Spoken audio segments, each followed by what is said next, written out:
জয় বাংলা, জয় বঙ্গবন্ধু, জয় হোক বাংলা শত্রু মুক্ত মাটি। যারা বঙ্গবন্ধুর জন্মকে ভুলে যায়, যারা স্বাধীনতাকে ভুলে যায়, তারা বাংলাদেশের নাগরিক না। এখন বিএনপি বলে জাতির পিতা জিয়াউর রহমান, তখন জাতির পিতা ছিল বঙ্গবন্ধু। বঙ্গবন্ধুর জন্মদিন না হইলে আমি মুক্তিযোদ্ধা হইতাম না, বাংলাদেশ হইতো না, আজকে বাঙালি সেনাবাহিনীর প্রধান হইতো না। যারা বঙ্গবন্ধুর জন্মকে ভুলে যায়, যারা স্বাধীনতাকে ভুলে যায়, 26শে মার্চকে ভুলে যায়, 27শে মার্চকে ভুলে যায়, 16ই ডিসেম্বরে ভুলে যায়, তারা বাংলাদেশের নাগরিক না। শেখ মুজিবের ছবি ছিল বাঞ্জা বলছে। এই 32 নম্বর ধানমন্ডি, এটা একটা ডিএটির প্রজেক্ট। এই প্রজেক্টে এখান থেকে 52 ভাষা আন্দোলন হয়েছে, এখান থেকে 66 শিক্ষা কমিশনের আন্দোলন হয়েছে, 69-এর আন্দোলন হয়েছে, 70-এর নির্বাচন হয়েছে, 7ই মার্চের ভাষণ হয়েছে। এটা কি নিয়ে যেতে পারবে? 32 ইতিহাস নিয়ে যেতে হবে। 5+ স্টার রেটিং প্রাপ্ত দেশের সর্বোচ্চ বিদ্যুৎ সাশ্রয়ী ওয়ালটন এসি। স্মার্ট কমফোর্ট এখন নেক্সট লেভেলে। আমি এখানে আসছি, মাটি ছুঁয়ে সালাম করছি, বঙ্গবন্ধুর নামের পরে এখানে সালাম দিছি। ওর জন্ম না হইলে আমি মুক্তিযোদ্ধা হইতাম না। আজকে আমার পকেটে এই কার্ড থাকতো না। আমি পাকিস্তান সৈনিক ছিলাম। আজকে আমি যদি পাকিস্তান থেকে পাকিস্তানে চাকরি করে আমার জীবন চলে যাইতো।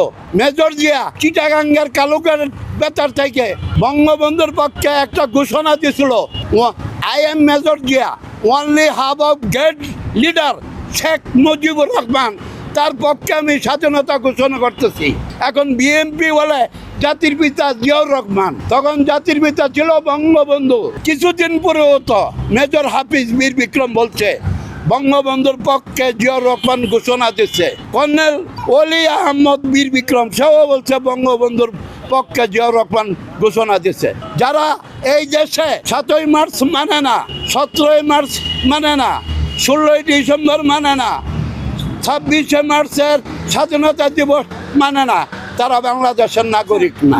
আমি পাকিস্তান সৈনিক ছিলাম, পাকিস্তানে চাকরি করছি। 17ই মার্চ বঙ্গবন্ধুর জন্ম।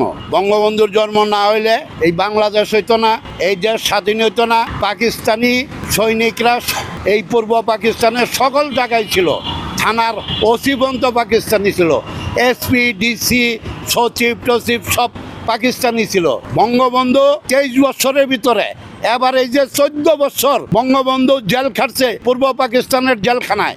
1971 সালে 9 মাস পাকিস্তান কারাগারে বন্দি ছিল, তার জন্য কবর পর্যন্ত খোঁজা ছিল, তার ফাঁসির রায় হয়েছিল।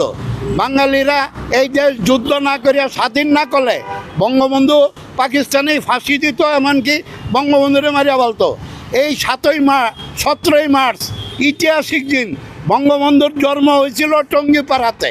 এই টঙ্গিপাড়া থেকে বঙ্গবন্ধু পাকিস্তান আমলে 23 বছরের ভিতরে এবার এই যে 14 বছর জেল খাটছে। বঙ্গবন্ধুর নামে 33 জন আসামি করিয়া আগরতলা ষড়যন্ত্র মামলায় আইয়ুব খান তার বিচার করতে চাইছিল।